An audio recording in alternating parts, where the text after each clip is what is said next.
What is up, everyone? Welcome back to another video today, and in this video we continue on our journey through the 1990s with Retro FSD. A few more models will be making their Retro FSD debut in this video, of which I've been excited to do. Let's get into this update. Before we begin, there is some information I would like to mention regarding the Retro FSD 1981 update that I released back in August. While the update took place in the month of April, just a few months later in October, a new commuter airline called Northern Airlines began service to Sioux Falls. Little information exists about the airline online, but thanks to a departed flights post that a friend shared with me, we do have some essential information to work with.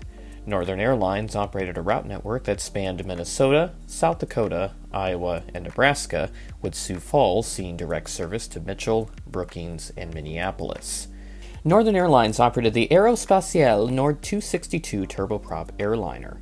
Introduced in 1964, the type saw over 100 examples built, and had a litany of airlines and military operators use the type mostly outside of the U.S. However, a handful of U.S. commuter airlines would use the type. Unfortunately, there are no photos that I could find of the Northern Nord 262 online, but this advertisement includes one. It's really neat to read up on these small airlines that didn't last long, as in this same video I mentioned AAA Airlines, which only lasted for a few years in the same period. As for Northern Airlines, however, their operations barely lasted through the 1981-82 winter, as after one of their aircraft was damaged in Lincoln, Nebraska, they closed up shop.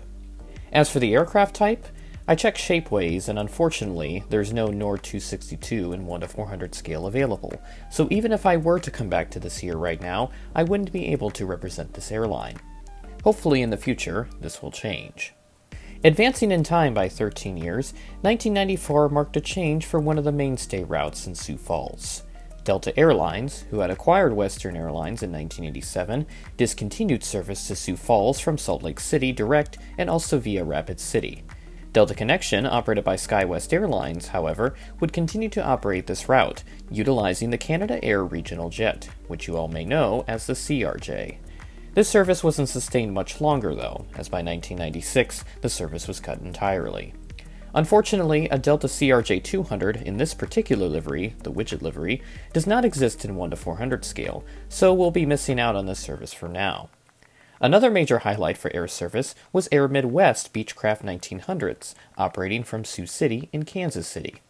Operating as a feeder carrier for U.S. Air as U.S. Air Express, this service had already been operating for a few years, at least 1991 based on my latest research, though Kansas City was not a direct service.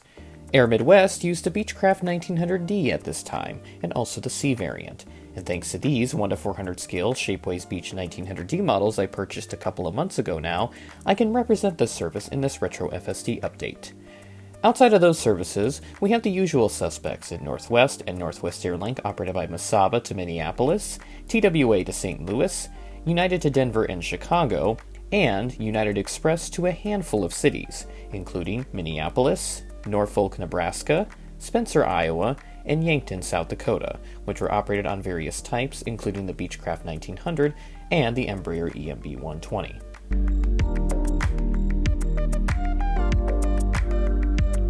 Welcome to the Sioux Falls Regional Airport. It's a hot July day in 1994. Let's get into the update while we're all still nice and cool. At Gate 3 is this TWA DC-930. TWA has just returned to Sioux Falls after an absence that began in October of 1992, right at the time of their first bankruptcy. Before that, TWA used to have additional direct services out of FSD, including Sioux City and Moline, of which originated from the days when Ozark was around.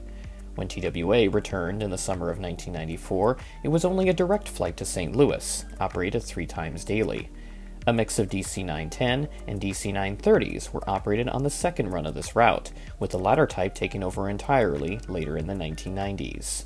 Since I don't have the former in my collection, as I've been hunting down the DC-930 for a while, I'm using it here. Everything remained this way up until the merger with American Airlines in 2001. At Gate 8 is this U.S. Air Express Beech 1900D. While I'm not 100% certain as to where U.S. Air Express would have parked at FSD, I've placed it here since United Express would later have Beech 1900s parked here. Upwards of 4 arrivals daily were on U.S. Air Express. This flight, Flight 5642, is the first arrival of the day at 10:20 a.m. local time from Sioux City, which will make a turnaround flight back in just 20 minutes. Positioned at Gate 7 is this United 737-300. Like with the 1996 update, I've gone ahead and split the Denver and Chicago services between the 737-200 and 737-300, the latter of which shown here came from Denver. Denver was 3 times daily at this point. This flight arrived at 3:13 p.m. local time as Flight 1509. Complementing the 733 is this lovely 732.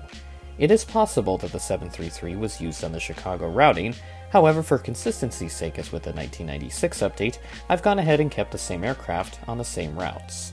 Chicago is twice daily on these older 737-200s. This will be departing at 2:33 p.m. local time as Flight 570.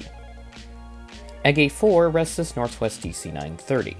She's been a workhorse for these Retro FSD updates, now having made appearances in the 1994, 1996, 1998, 1999, 2000 Remastered, and 2003 updates. Northwest had up to 6 daily flights on mainline, with additional flights available through Northwest Airlink, and this flight is the last Northwest mainline flight of the day, arriving at 10:17 p.m. local time as Flight 1285. Speaking of Northwest Airlink, we get to finally see the Fokker F-27 in use for Retro FSD. These Masamba-operated flights provided travelers with 2 additional options to get to MSP, bringing the maximum number of daily flights up to 8, though the morning flight did not operate on weekends, and the evening flight did not operate on Saturdays. This flight is an example of the former, arriving at 9:10 a.m. local time as Flight 3277.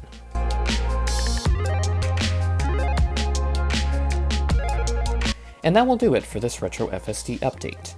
I hope you're enjoying the new video schedule so far. Next week, you will see the Des Moines International Airport update.